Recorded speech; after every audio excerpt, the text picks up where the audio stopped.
अस्सलाम वालेकुम जी। इस साड़ी बाजी दे 3-4 बच्चे ने ते चारे ही गूंगे ने ते खामन जेड़ा है वो अखां तो नबीना है ते कन्ना तो डोरा है ते गूंगा भी है।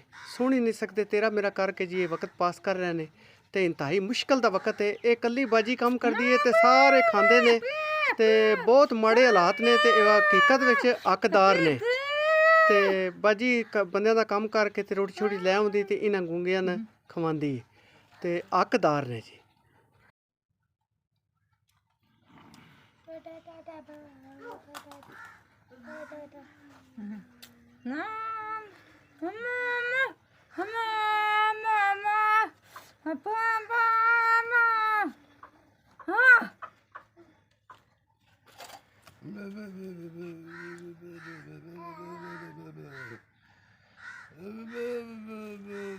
ये बाजी साड़ी आख रही है अज 8वें महीने की 26 तरीक है। तुहाडा कल्लिया खर्चा 10,000 रुपया मैनूं लभ गया।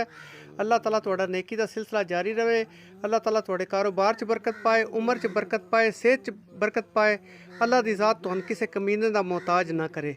इस बाजी दे 5 बच्चे ने ते 5 दी ज़बान ही कोई नहीं। खावन जेड़ा है ओहदी ज़बान भी कोई नहीं, अखां भी कोई नहीं, कन्ना तो भी डोरा है ते बड़ी मुश्किल हालात ने ते हर लिहाज नाल ये तुहाडा इंतज़ार करती रहिंदी है बाजी कि किदन साडा खर्चा आवेगा ते असीं अपना राशन पवावां ते साडा महीना सौखा लग जाएगा। ये बाजी पियांदी मेरी दुआ है अल्लाह ताला तुहानूं किसी दा मोहताज ना करे ते अल्लाह दी ज़ात तुहाडा ये नेकी दा सिलसिला जारी हो सारी रहे।